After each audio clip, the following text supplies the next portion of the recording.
So, together as a class, we brainstormed some ideas and you wrote them down in your discussion questions. What makes a living thing? So, biology, as we know, is the study of life. That's what it literally means. And so, we're going to talk about some of the characteristics that make us living things. So, these characteristics that we're going to talk about are defining processes that are common to all organisms.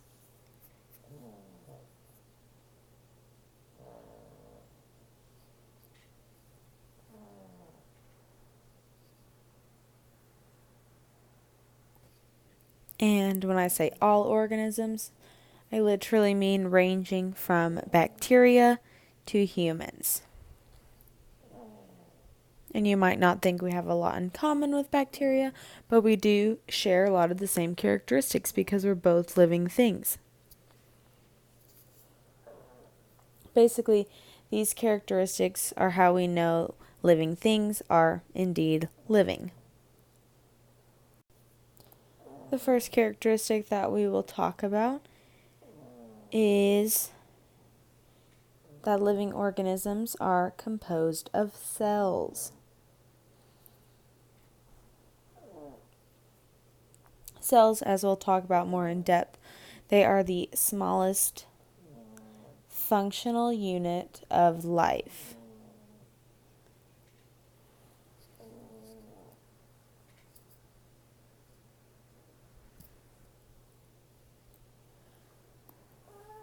Otherwise known as the basic unit of life. So don't be confused when I talked about atoms being the smallest unit or particle or thing.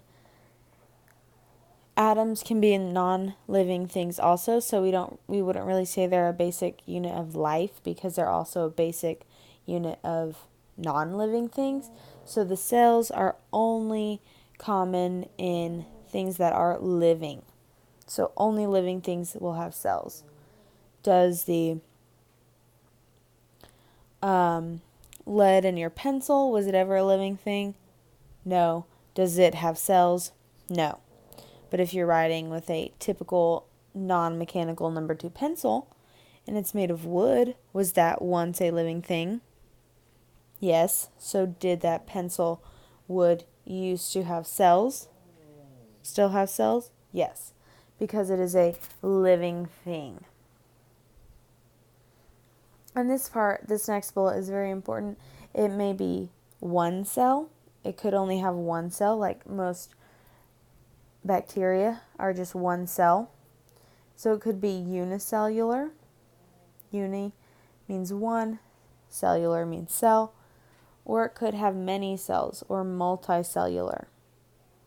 Multicellular things are plants and animals. They're all multicellular.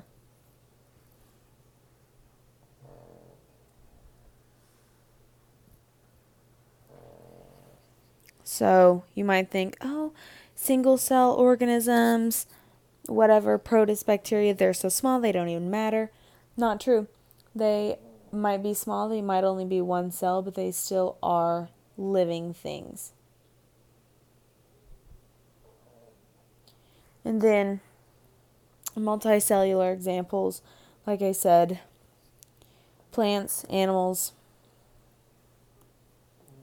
lots of different organisms alive are multicellular. So, next characteristic of life we're going to talk about. Maybe you draw a nice box around these. I don't know. You will be referencing these a lot, so maybe you want to make them easy to find. So I'll just draw a little box or something, put a little star. I don't know, whatever you want to do. Underline it in a different color. But metabolize just means to obtain and use energy.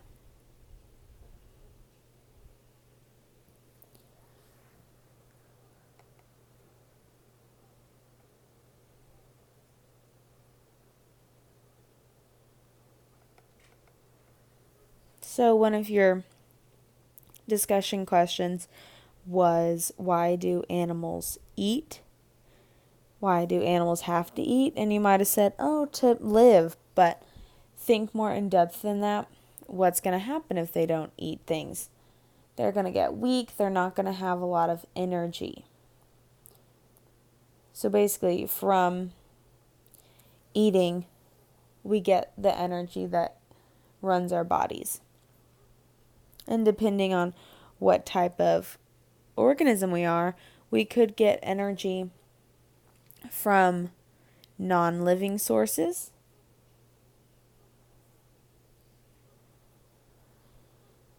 And a very good source of energy for a non-living source of energy is the sun.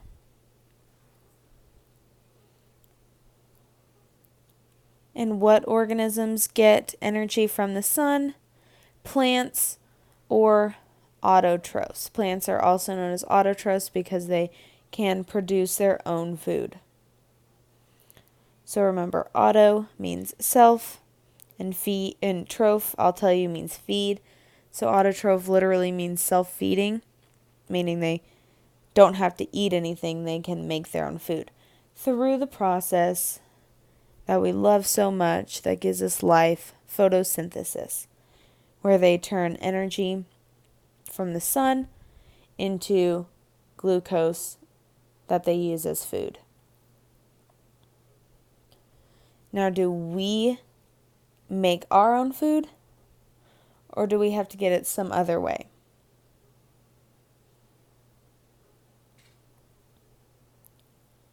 Animals, like humans, we are considered heterotrophs. And I'll tell you, hetero means different. Again, troph means feed. Just means they have a different food source other than themselves. They obtain energy from other things.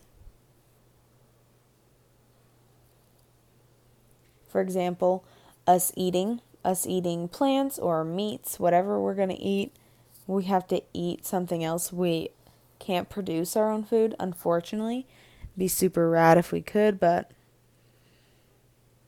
we have to waste calories. Another example is fungi decomposing other organisms.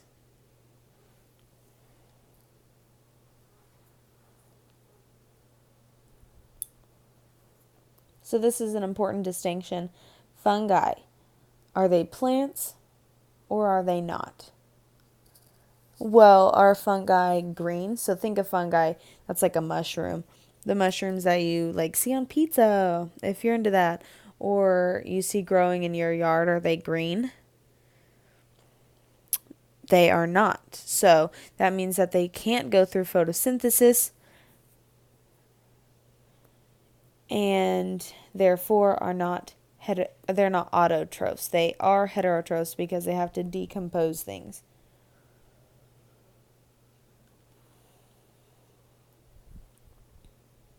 Moving on to the fourth bullet here. Metabolism.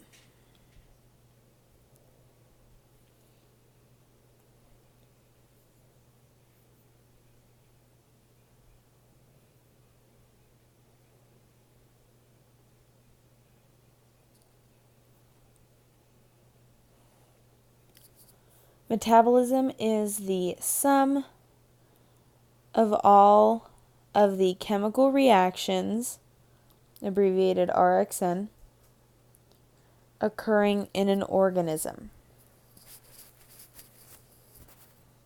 A chemical reaction, for example, is us breaking down the food that we eat because we're breaking those bonds, causing a reaction and causing it to be something else that we can use for energy.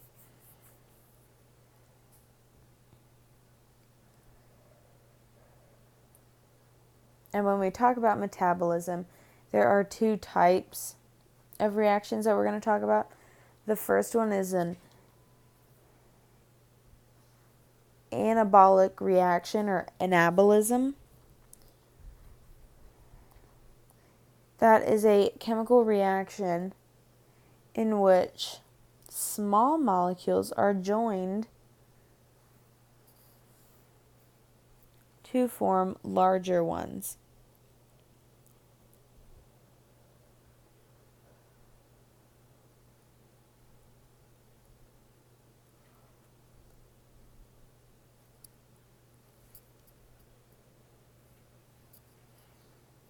An example of this is going to be photosynthesis.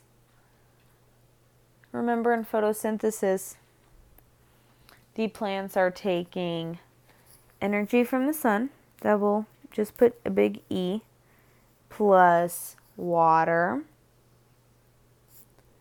plus carbon dioxide from the air. So all of those are pretty small molecules. H2O has 3 atoms, CO2 has 3 atoms, and it makes C6, that's a 6, H12O6, which when we did the math on it was 24 atoms. Also makes oxygen, which we particularly care about because it helps us live. But it goes from these 2 small molecules up here to these 2, one small, and one's a relatively large. It's a very large molecule. So this right here, photosynthesis, is an anabolic reaction because it takes small molecules and makes larger ones. So the opposite of that is a catabolic reaction or catabolism.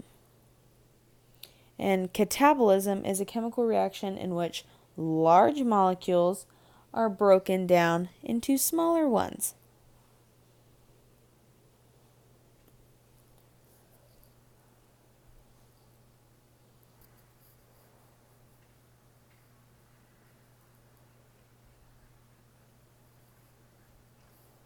An example of a catabolic reaction is cellular respiration, which we will be super familiar with, but for right now, I'll just write about it over here. In cellular respiration, you have glucose, which is C6H12O6, combining with oxygen to produce water,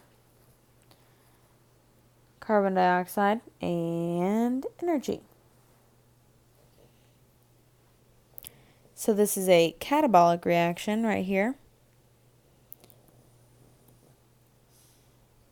And it's going from this large molecule and this one, this large and small molecule, but a large one, to these 2 smaller ones. So this gets broken apart and made into H2O and CO2. And the way that I remember this, because I love remembering things in weird ways, catabolism, I think of cats. And what do cats love to do? They love to break things. So catabolism is breaking down molecules. So the third characteristic of life, the characteristic of living things that we'll talk about, is over here, and it is homeostasis. So again, we're going to put a square around it, we're going to highlight it, whatever you want to do so that you can find those easier, it sticks out to you. But homeostasis is the process of maintaining a constant internal environment through bodily responses, both internal and external.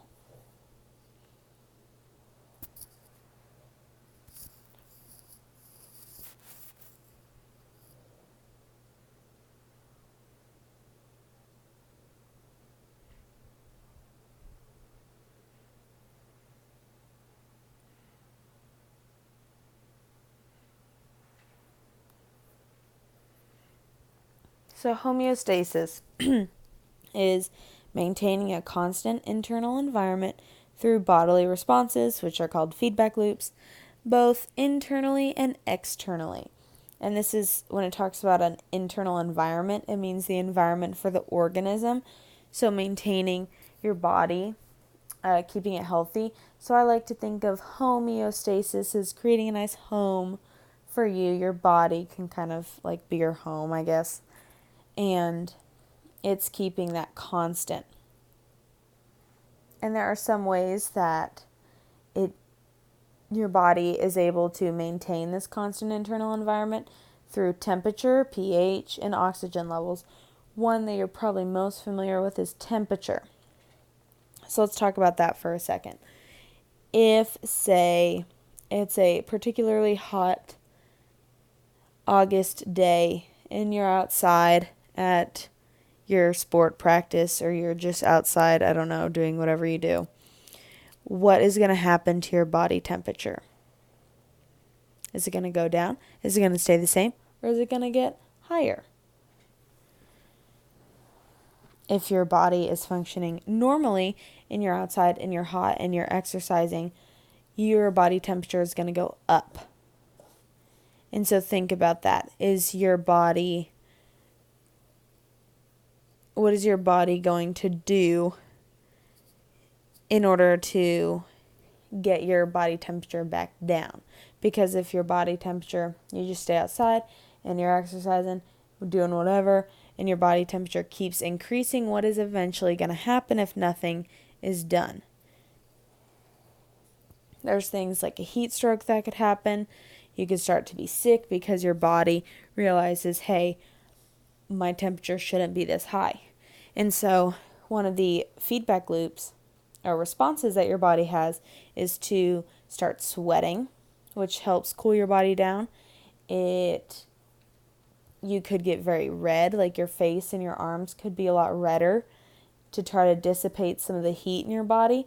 So if you're exercising and your body temperature goes up, your body immediately starts working to get your body temperature back down to where it should be. The fourth characteristic of living things that we're talking about is growth and development. We're going to lump those into one thing. You're going to start whatever. Growth and development. So let's break it down. Growth is just an increase in size.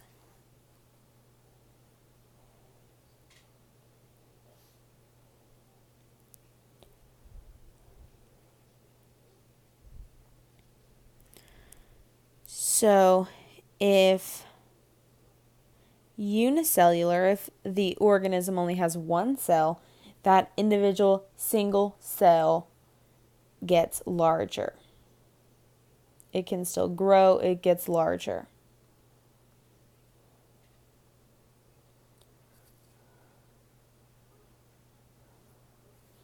If it is multicellular, like plants and animals, how do we grow? We grow by more cells being formed. That is how we grow, is more cells are formed. Unicellular things like bacteria, their cell just gets larger. And then development is the changes that an organism undergoes in its life cycle.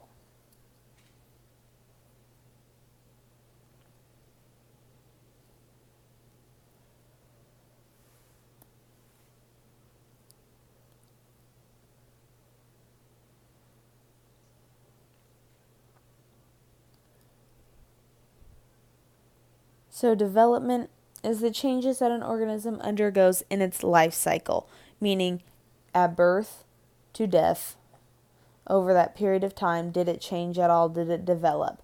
So some cool ones that you might be familiar with, a caterpillar starts off as a caterpillar and then it turns into a beautiful butterfly.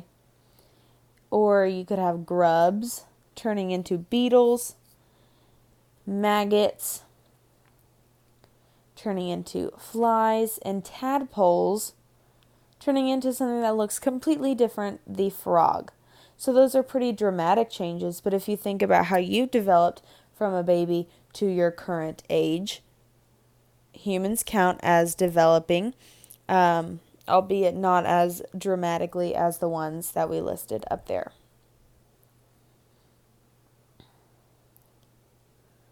Okay, and the last characteristic of life that we're going to talk about is reproduction. So reproduction, I like to call it the ultimate goal for organisms. So reproduction. Reproduction is fun as it is the only characteristic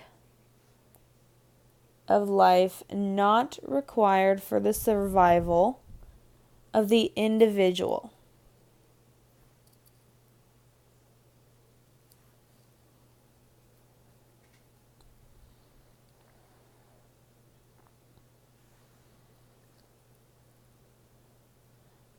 So reproduction is the only characteristic not required for survival of the individual. I want to underline that also because that's a super important distinction to make. So there are plenty of people in this world that either can't have children or choose not to have children, and do they die because of that choice? No. So reproduction is not required for the survival of the individual. However, if we didn't metabolize, if we didn't have cells, if we didn't maintain homeostasis, and if we didn't grow and develop, we would not be living. But reproduction isn't the case. If you choose or can't have children, you're not going to die. However, if every single person on this great planet decided not to reproduce because, hey, it's not going to kill them if they don't reproduce, what's going to happen to the human race? The population will decrease and bad things will happen. So while reproduction is not required for the survival of the individual, it is important for the population. So it ensures the perpetuation, which means continuation of the species. Whatever species we're talking about, most individuals in that species must reproduce in order to maintain that species so it doesn't go extinct.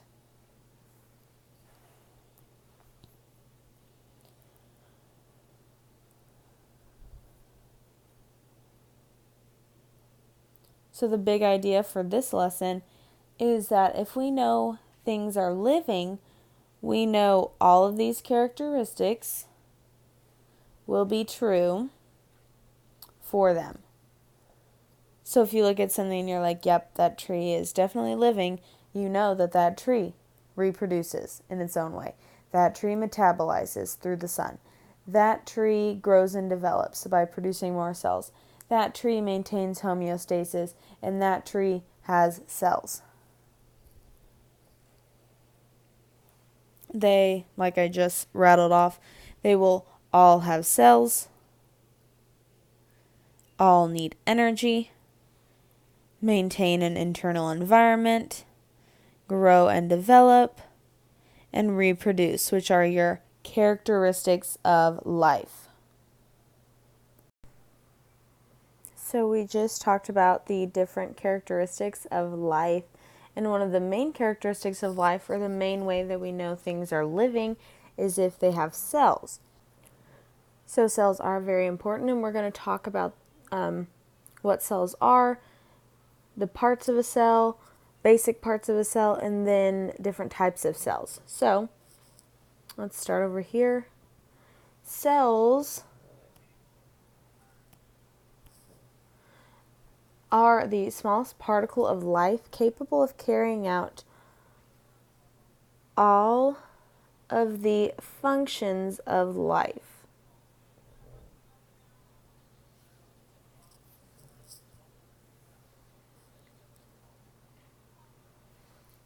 And it's also called the basic unit of life. So we just talked about on the last slide, we talked about the characteristics of life, which are that they use energy or metabolize, They're made up of cells, they reproduce, they grow and develop, and they maintain homeostasis. So the characteristics of life, even though we think about them as entire humans performing them, on the individual cellular level, our cells are performing those basic functions of life, which is why the cell is the basic unit of life. Now, there are two different types of cells, main, very broad types of cells that we're going to talk about right here. So, right under that are the two types of cells. So, any type of cell for any living organism are placed into one of these two categories based on cellular characteristics, or the characteristics of the cell.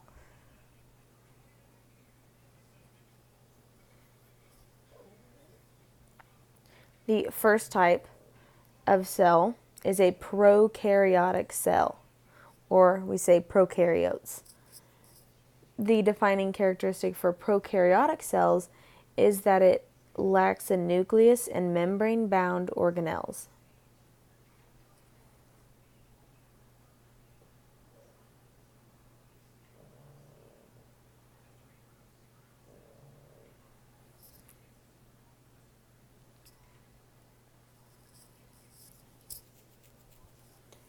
And examples of membrane-bound organelles are things like the mitochondria, the ER, or the endoplasmic reticulum, and vacuoles. And examples of organisms that are prokaryotes are bacteria. So bacteria cells, basically, since we talked about them being single-cell organisms, their entire life is basically confined within that one cell. So and I want you drawing this, their cell looks somewhat like this. They might have a tail. And normally, if we're drawing a cell like a plant or animal cell, we'll draw the big nucleus in the middle right there, but we're not going to do that here because it does not have a nucleus. Okay? And so if we think back to maybe prior knowledge that we have, what is very important to organisms that is contained within the nucleus?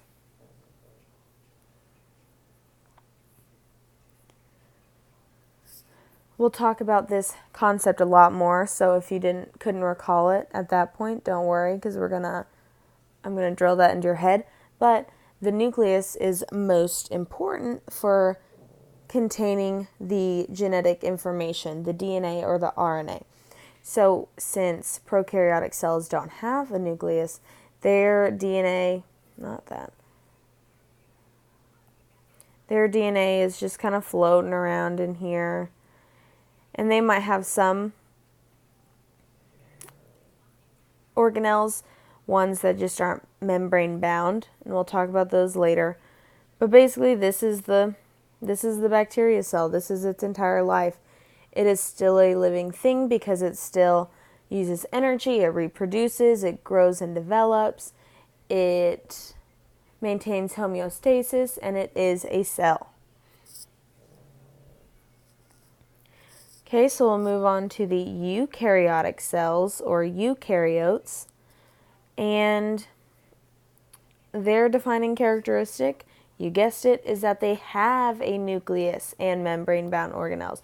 So literally the only difference, and it's a big difference, but the difference is that prokaryotic cells do not have a nucleus. You'll see I didn't draw a nucleus over here. And eukaryotic cells do have a nucleus. I'm going to underline that, super important. They have a nucleus and membrane-bound organelles. And examples of eukaryotes are all other organisms.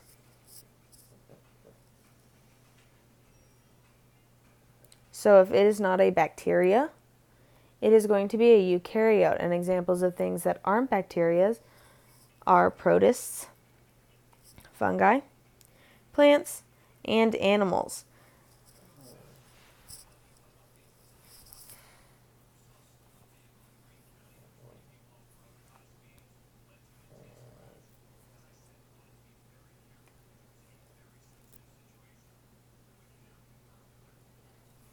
So even though there are two different types of cells, cells are still defined by three things, three basic things that all cells have. So let's start at the first one up here. There are three basic parts, and the first one is a cell membrane. The cell membrane serves the purpose of separating the internal environment from the external environment.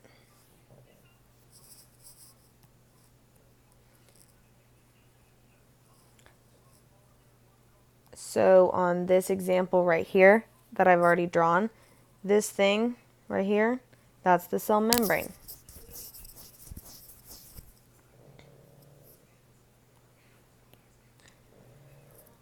And the reason that's important, so the contents of the cell aren't just spilling out into the organism, it also regulates material that enters and exits the cell. And because of this, because things can move in and out, we call it semi-permeable. A semi-permeable membrane. Impermeable or permeate just means to enter or go through. So that means that some things can go through it. Can all things go through it though? No, because it's just a semi-permeable membrane. And we'll talk about the things that can go through the membrane on the next page. So some things can, some things can't, and we'll talk about those. But just like any living thing, a cell is a living thing, and so it takes in energy and it takes in nutrients, and then what happens to those nutrients after they're used? What do we do as humans to those nutrients? We have to get rid of them somehow. We excrete them. And so the cells do the same thing. They have to get rid of nutrients sometimes or waste. And so things have to be able to exit, things have to be able to enter so they can get the nutrients. Okay, moving on to the third bullet. The cell membrane is important because it is the limiting factor in size of cell.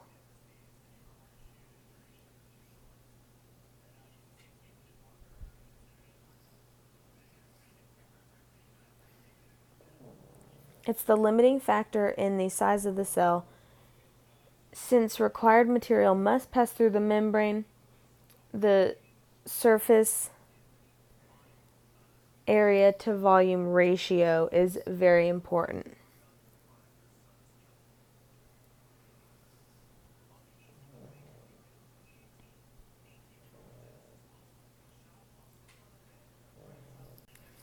And this will be an important fact to recall when we start talking about the cell cycle. Basically, as the cell grows and develops, because it is a living thing and it will grow and develop, when it gets too big is when it starts to split or reproduce. Because if the cell membrane gets too big, it cannot function. And we know what the cell membrane looks like. It's a pretty cool structure, complex structure, and it is described by the fluid mosaic model.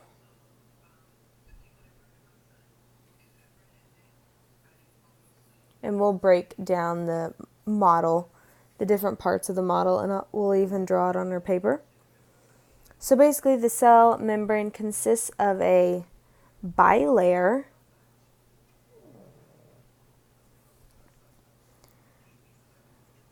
and bi means two, so it literally has two layers of phospholipid molecules with embedded proteins.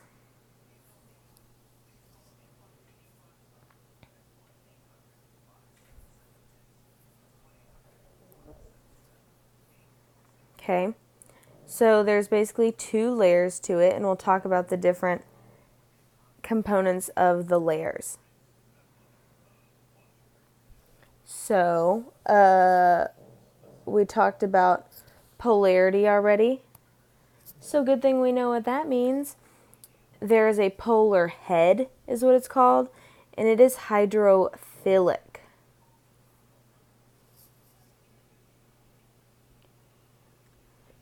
And thanks to our bioterms, we will eventually know that hydrophilic literally means water loving. So this polar head, because is water a polar or nonpolar molecule? Water, remember, is polar because polar bears like water. Water is polar, and since like interacts with like, the polar head likes water. It loves water, actually. And it is oriented towards the watery external and internal environments. So that might not make a lot of sense right now, but it will, I feel like, when we draw it. So the inside and outside of the cell both are touching the polar heads because they're more watery and polar molecules love water. Moving on to the second component of the phospholipid bilayer is the nonpolar tail, and it is hydrophobic. So hydro, we know, means water, and phobic means water fearing. So it literally fears water. It does not want to touch water, and so it's oriented towards the middle of the layer where it doesn't encounter any water. And it's nice and happy. So if you remember up here, I said that it is a semi-permeable membrane, which means that some things can go through and some things can't. And one of the things that can go through are small nonpolar molecules. And water, even though water is polar, it can still go through the cell membrane.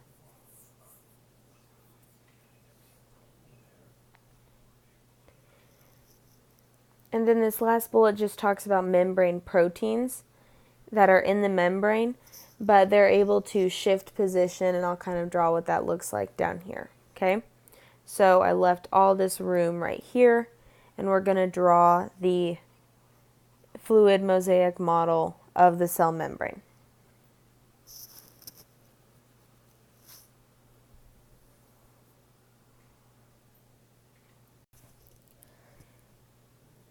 So remember that the polar heads are touching both the internal and external environment, so we're going to go ahead and draw that. It's watery, so I'm going to use blue. And we'll say this is the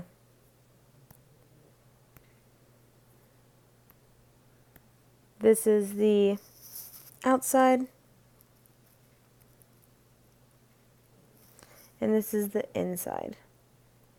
Doesn't really matter because they're both watery. Okay, and so you have the polar heads. So let's pick a color. I'm going to pick a different shade of blue.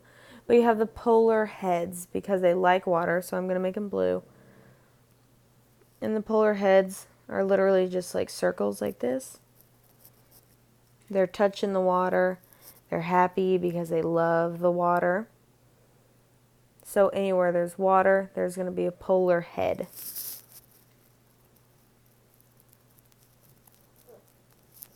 Okay? I'm really taking time to make it look nice for you. You should be drawing this too. You don't have to do as much detail or the exact same colors I'm doing, but you should have this in your notes. So these are the polar heads. I'm going to write that. Polar heads. on both sides. And then in the middle, not touching any water because it's hydrophobic, are the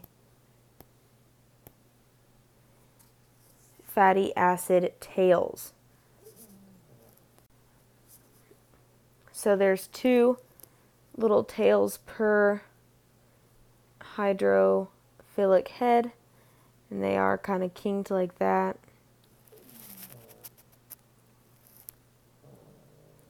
And there are 2 connected to each head. There's a head and a tail. And so these tails are happy because are they touching any of this water? Nope, they're protected by the heads that love touching water. So we'll label these as the nonpolar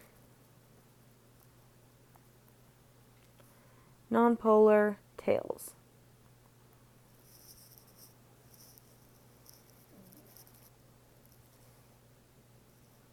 And so if you can imagine that this will continue, in somewhat of a circle, and that'll be the membrane. So things like small nonpolar molecules and water, they can just slide right through, really. It's not hard for them to go through because they're such small molecules. Bigger molecules can go through, but they have to go through those proteins that are in the membrane. So I'm going to make some room for the proteins right here. The proteins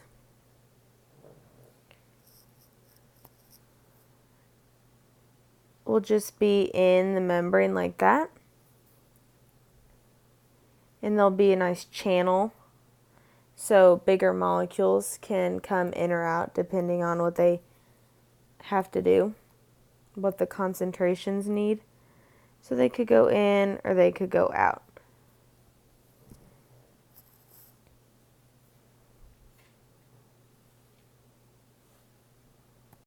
So that covers very quickly the complex cell membrane.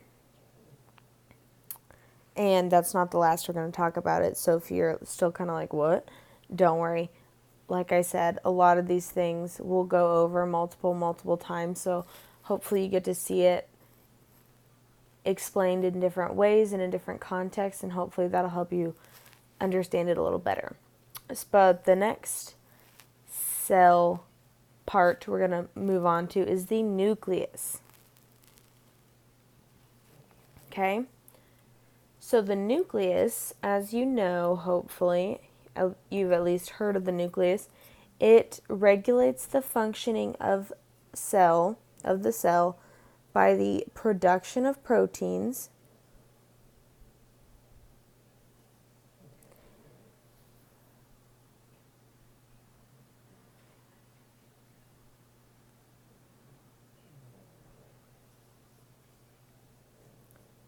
and it also tells the cell cycle when to begin or when to reproduce, basically.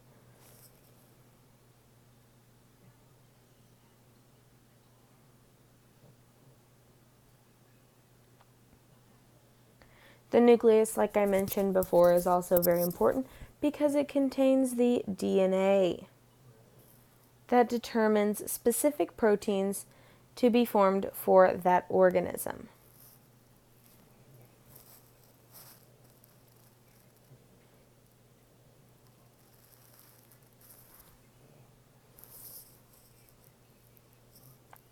So we are talking about the 3 basic parts of a cell. But up here, I just said that prokaryotic cells don't have a nucleus. So this is the 3 basic parts for every eukaryotic cell, and then we have to adapt it a little for prokaryotic cells, but that's what that note down here says that we'll talk about.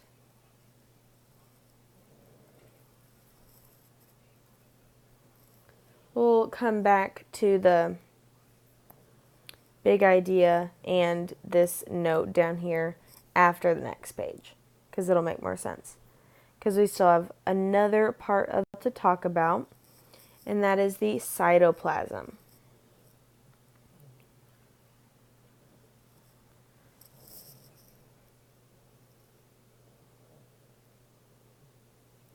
So the cytoplasm is everything within the cell membrane, but outside the nucleus.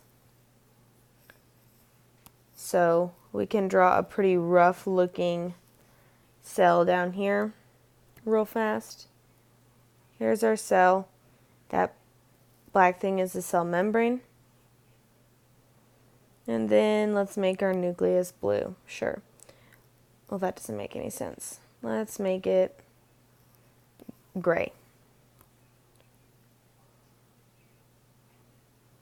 So that's our nucleus.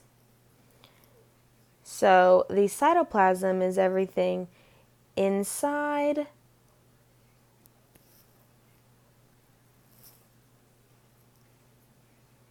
the cell membrane, but outside the nucleus. So literally all of this stuff in all of this is going to be your cytoplasm.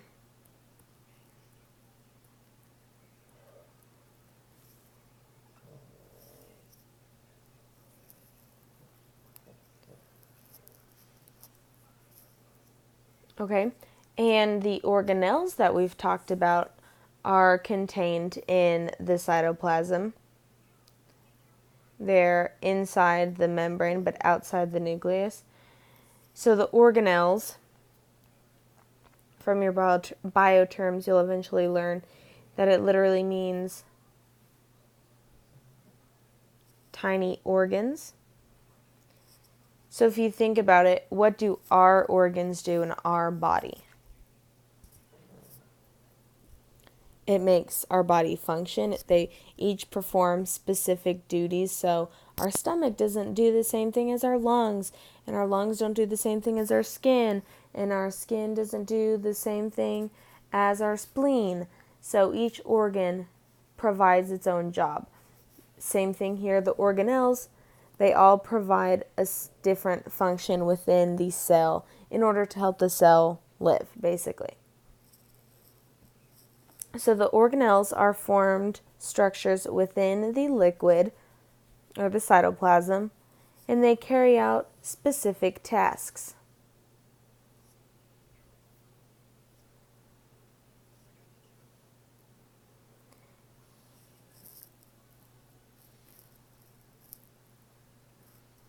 They carry out specific tasks within the cell, and it allows for specialization. Specialization.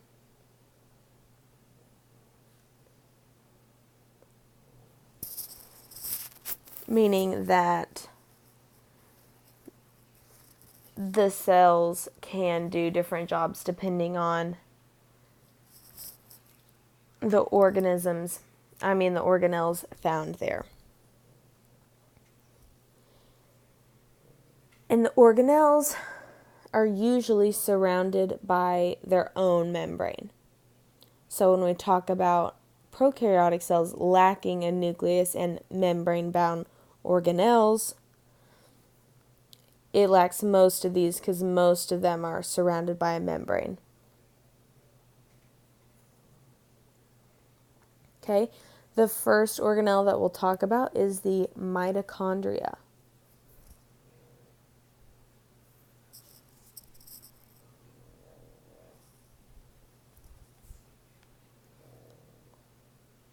And mitochondria, a lot of people think that's a super easy one to remember because the mitochondria is the powerhouse of the cell. But that's all they know about the mitochondria, so like how useful is that really? But if you break down the powerhouse of the cell, maybe it will make more sense. So what gives things power, what gives cells power, what gives your body power, it is energy. So basically, the mitochondria converts food molecules into ATP. So the mitochondria takes in the food molecules that you've ingested in your body and turns it into ATP, which, as it says in the parentheses, is the energy molecule of cells. So cells' energy comes in the form of ATP. And the mitochondria is found in all cells except bacteria. So the mitochondria is membrane bound, so it's not going to be found in bacteria cells because they are prokaryotes. The next organelle is the endoplasmic reticulum.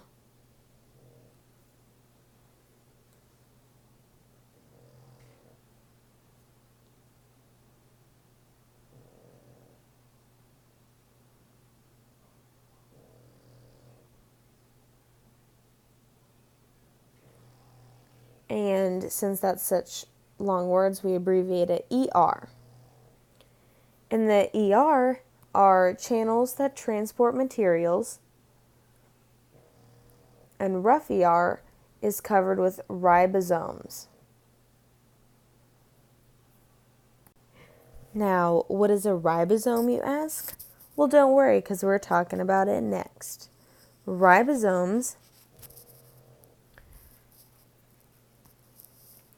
are important in making proteins.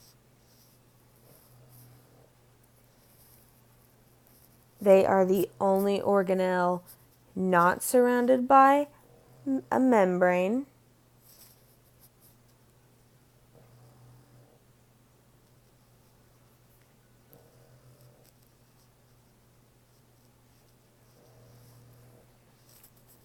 So since it's not bound by a membrane, where can it be found?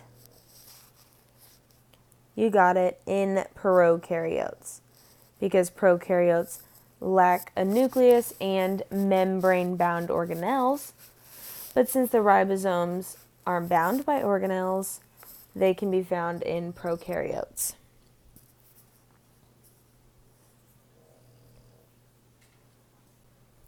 The next organelle are vacuoles. And those are just fluid-filled sacs for storage.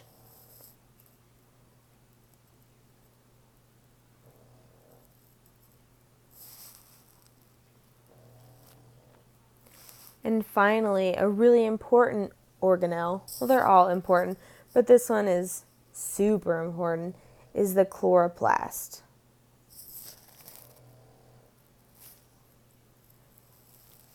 And the chloroplast might sound familiar because it is the site of photosynthesis.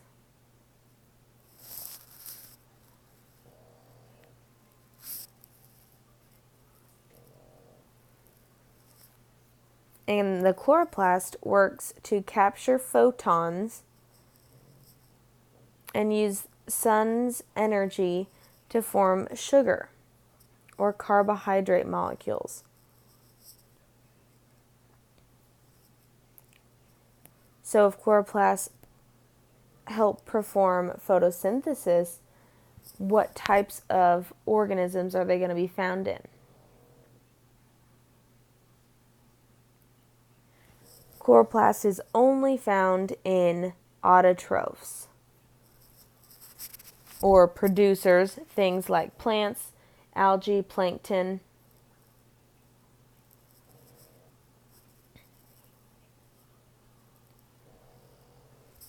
And then the last organelle is the Golgi apparatus, and it just packages materials. So here we'll compare the cells that you're probably the most familiar with, the plant cell and the animal cell. Now these cells are both eukaryotes. That's important to remember.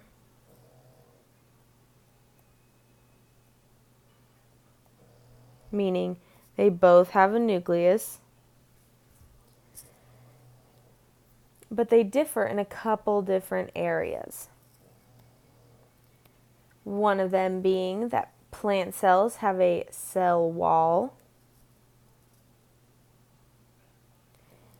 and animal cells have no cell wall.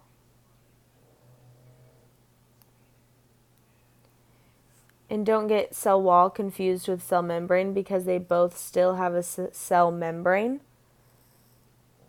Plants still have a membrane. Animals obviously have a membrane. Plant cells.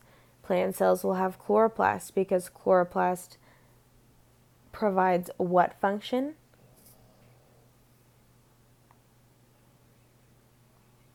It performs photosynthesis. So that's how we know plants get their energy. So obviously plants will have chloroplast. But do we as animals produce our own energy? No. So we don't need any chloroplast.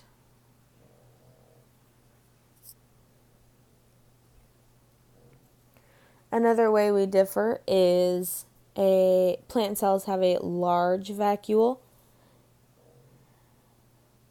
They have a large vacuole for water storage, because we know plants need lots of water and they have to store it somewhere in their body. And so they store it in the vacuoles in each cell. And then animal cells, we have vacuoles because we still have to store some water, but not as much as plants. So we have small vacuoles.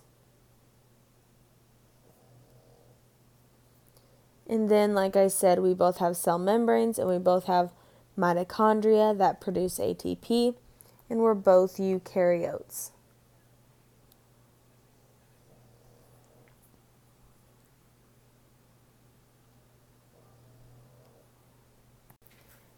Okay, and now we'll go ahead and go back to the page before us and finish filling that out, the previous page. Okay, so we're on the previous page, and let us go to this note down in the corner and fill that out. So you'll notice up here where it says 3 basic parts, and I have that little asterisk or a star, that means, hey, I got something important to say. Go down to the bottom where there's that other star,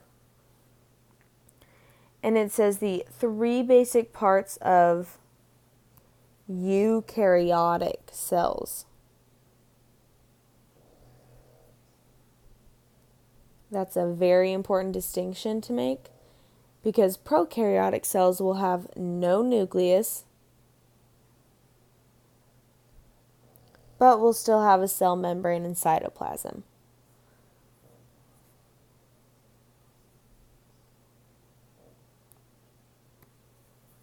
So I'll even write up here, not in prokaryotes.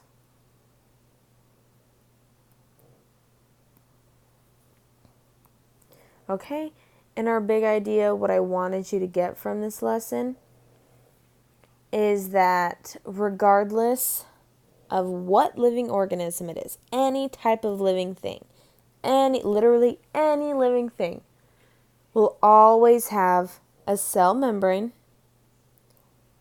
and cytoplasm.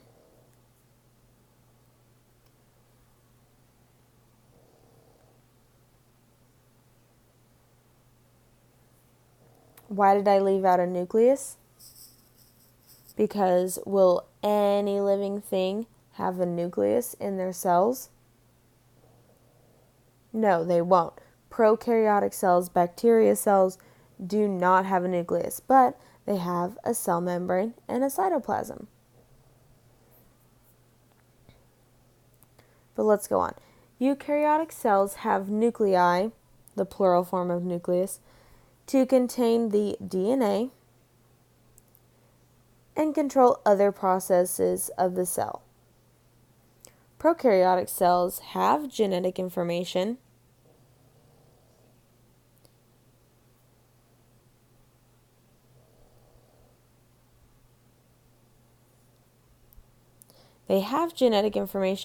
yet it's just floating around in the cytoplasm, like I drew up here. So there's no nucleus holding it in, it's just chilling within the cell membrane, it's just floating around. So we talked about how the cell membrane of any type of cell, both prokaryotic and eukaryotic, is semi-permeable, meaning that some things can go through and some things cannot. And so we're going to talk about the different types of things that can get through and the different ways that they get through, because it's not like they can just slip through the phospholipid bilayer. There are certain things that have to happen and there has to be the right conditions for it to happen. So the first type of transportation is passive transport. So before we even start talking about the definition for passive transport, I want you to think about what the word passive means. So maybe you can think about it like, oh, I don't really care about that, so I'm not going to put a lot of my energy into it. Maybe think of it like that, and we'll talk about what passive transport is. So passive transport is the movement of material across the plasma membrane that does not require energy. Now that whole part was written on your notes for you, but I'm going to go ahead and underline this part, and you should be too. That does not require energy. That is the key difference. It does not require energy. So passive, think like you didn't want to do it, you didn't want to put in effort, you didn't want to put in energy. Passive transport requires no energy. And the reason it does this is because it moves from areas of high concentration, abbreviated CONC, to the area of low concentration.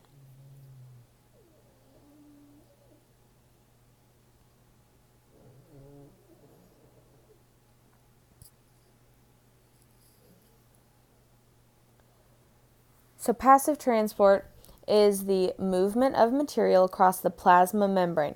That's the same thing as the cell membrane. You can see it both ways. I'll mostly try to refer to it as the cell membrane, but if you see the plasma membrane, that's the same thing.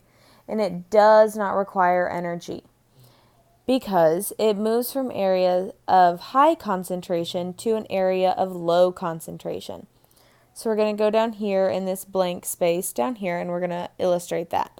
So if you think of you're in a really crowded room. So imagine the classroom that you're in right now, my classroom. Imagine there being like 50 more kids in there. So that'd be a pretty packed classroom. And so say you're claustrophobic, might be a little smelly, who knows, whatever, you want to get out. And so it would be a lot easier for you to leave that area where there's a lot of people and go out into the hallway or go into the lab or something. That would be a lot easier than, say, there being 50 more kids in the classroom and people still trying to come in. Like, that doesn't make any sense. No one's going to want to go from an area where there's not that much people into a really crowded room. People are going to want to leave the crowded room. And the same thing is kind of how you can imagine passive transport. So let's see here. We have a beaker, and I want you drawing this. You have a beaker, and let's say it's filled with a substance. It could be whatever. And you have an egg in there. This is a classic demonstration of this type of flow of material. So you have an egg, and the egg doesn't have its shell anymore. It's just like the membrane surrounding it, basically the cell membrane surrounding it. So this will work. This is just an enlarged version of your type of cells. So let's say out here, you've got a lot of solute.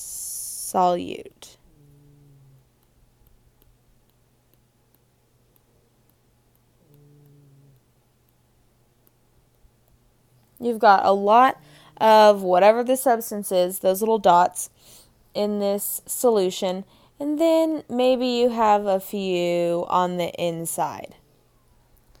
So this outside of the egg is an area of high concentration. There are lots of solute, the little dots, and then on the inside is a very low concentration. So there's like 5 inside of the egg and a bunch on the outside of the egg. So they're gonna want the solute, whatever the substance is going to want to go from the area of high concentration to the area of low concentration. So the solute, the little dots, are going to want to go through the cell membrane into the egg. Okay? So I want you putting these things on here. This arrow, that means high. This arrow, that means low. And then this arrow showing the direction of flow. And it could be the other way around. Let's draw another beaker. We still got whatever substance. We still got our egg. But this time, there's only a couple solutes outside, and there's a lot on the inside. Okay, so we can draw our low arrow on the outside and our high arrow on the inside. So it's still, this egg is getting so crowded with solutes. It's an area of high concentration, and it wants to go to the area of low concentration. So it is going to flow out of the egg into the solution that it is in.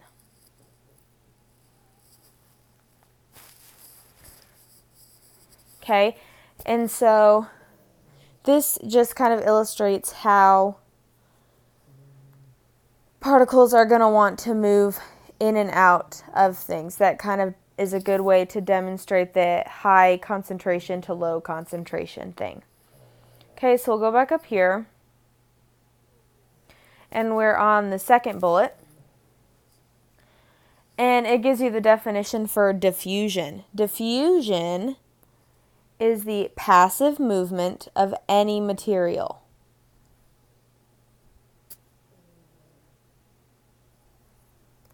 So what does passive mean again? It just means no energy. I'm going to write that here. That E means energy. It requires no energy. It just happens pretty easily. But more specifically than diffusion is osmosis. Osmosis is the diffusion of water.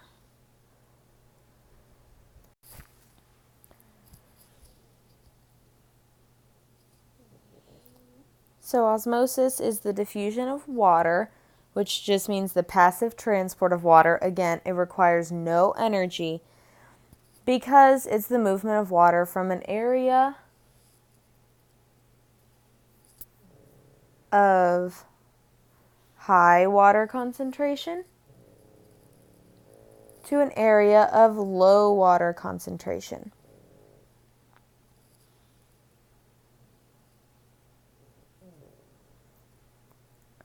The next type of passive transport are channels.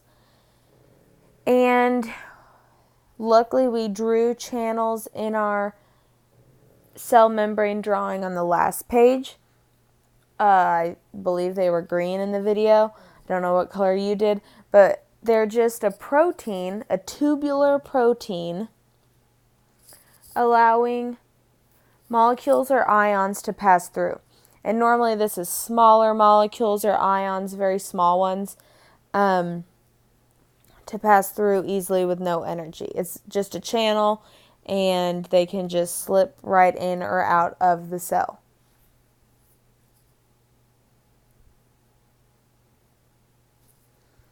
And then the last type of passive transport is facilitated diffusion. And so if we think about the word facilitate, that means to like help something happen. So facilitated diffusion isn't as easy as diffusion. A molecule has to bind to a protein, again in the cell membrane, and that protein changes shape and releases it to the other side.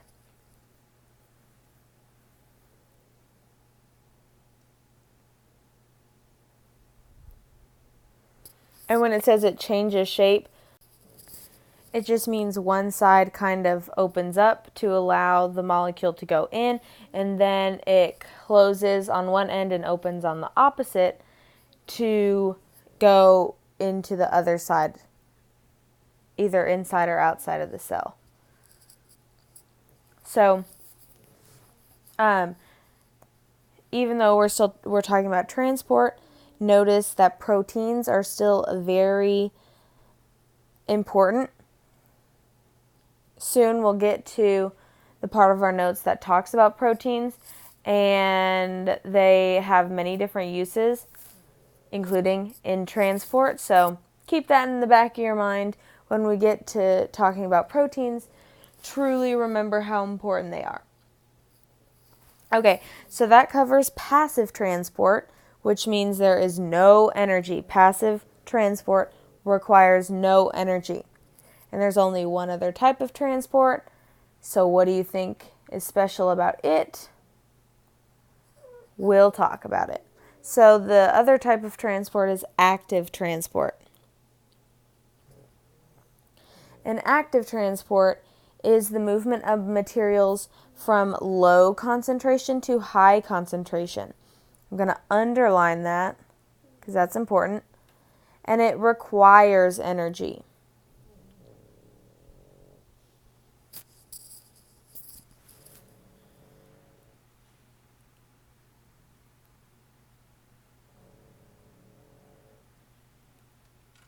So, going off of the analogy that I said before, imagine that there are 50 more kids inside of this classroom,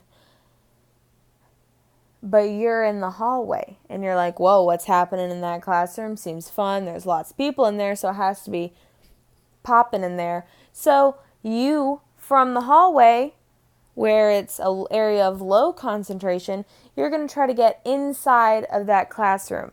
Now imagine how hard, if there were 50 more people and it is a packed classroom, imagine how hard it would be to squeeze into the classroom with these 70 people in here. Okay? It would require a lot of energy to push your way into that classroom that is packed. Same thing here. It requires energy for things to go from an area of low concentration to high concentration.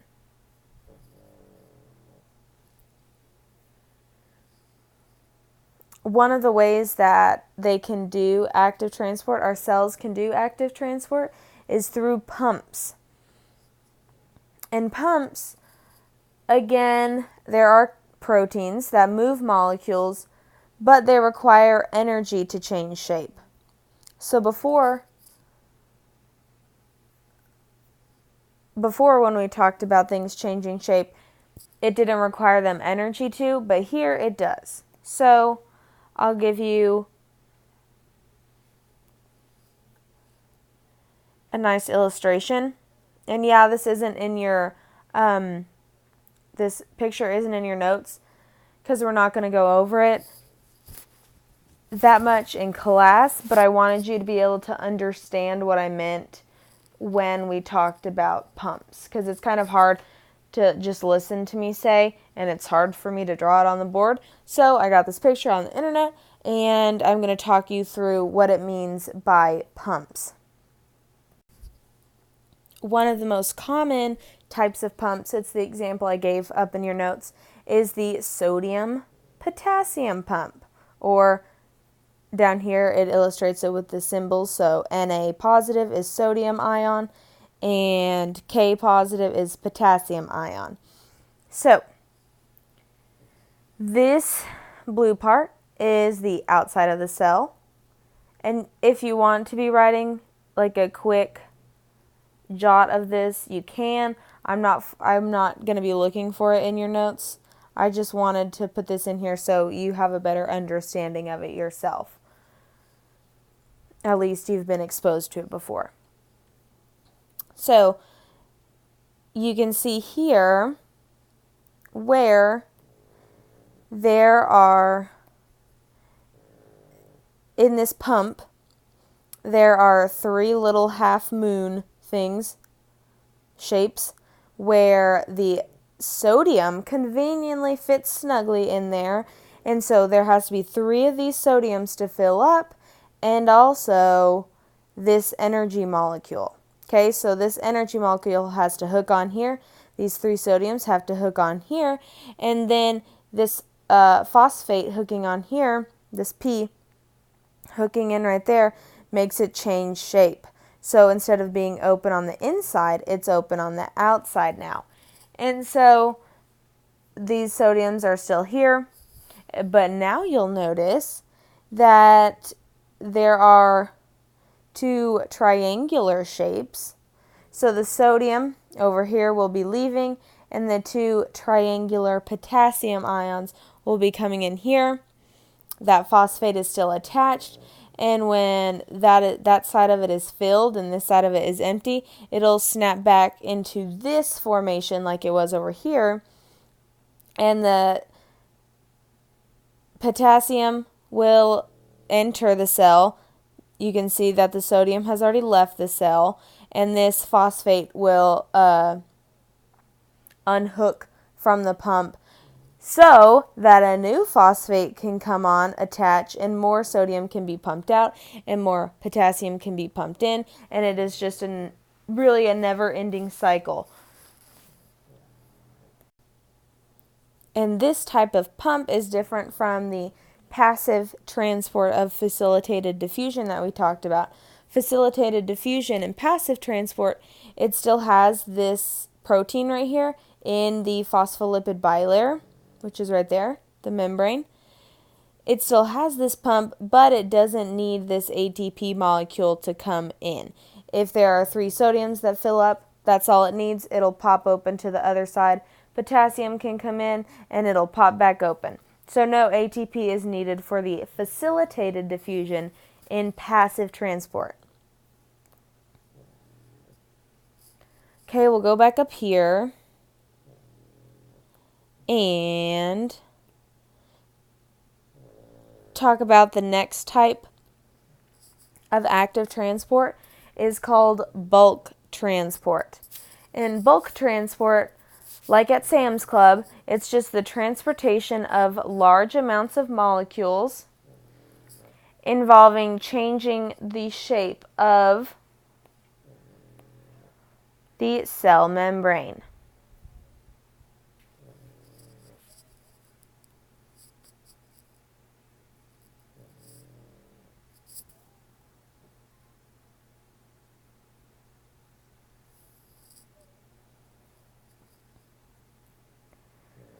Okay, so if there's like a lot of waste inside of the cell, it's not going to be super easy or super efficient for the cell to slowly let that waste get out. Like it needs to get out all at one time because it's waste. It doesn't need to be in the cell. And so in that case, it's going to use bulk transport. And if things are leaving the cell, it's a special type of bulk transport called exocytosis. Exo, think exit, and it's the movement out of the cell. If things have to get out of the cell, like waste, they're going to use exocytosis. And I'll illustrate these in a second after we go over both of the types of bulk transport. So exocytosis is waste exiting the cell, and endocytosis is the movement into the cell. So endo, from your bio terms, you'll learn means into. Endo, it is coming into the cell. And since cells are living things, they need different types of nutrients in the form of liquids and solids. So let's go down here and let's draw this. So we have our cell, and I want you drawing this part. you have your cell. You have the nucleus, and you've got some other organelles. Life's good inside this cell. But the cell is producing waste because it's a living thing. So we're just going to draw the waste down here. Okay, and it'll collect together. It'll be spit out in the same general area. And so this is all waste. Those little dots are waste. Basically, what happens in exocytosis to get things to leave the phospholipid bilayer, the cell membrane, just kind of moves and reforms around the waste so that the waste is no longer in the cell. And then the waste will just go off somewhere else and the cell will turn back into a nice blob shape. So basically it just like the cell membrane just scoots around it and pushes it out. Same thing happens for endocytosis. Things coming into. We've got our nucleus. We've got some other organelles. Again, life's good. And let's say there's lots of solids on the outside. Same thing's going to happen over here, except it's going to basically consume those solids by reforming around them, like so. Ooh. And then those solids will be in the cell now, and they can be used.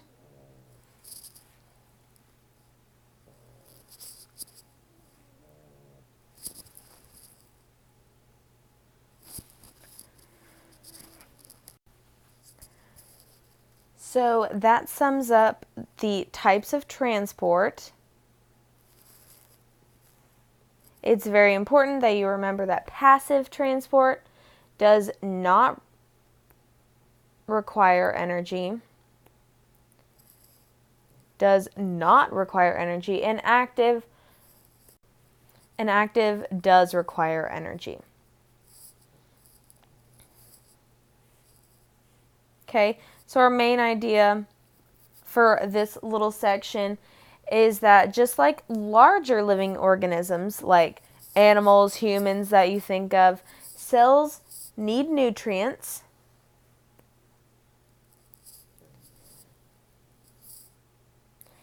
And they need to get rid of waste. And they can do it in multiple different ways that we just talked about.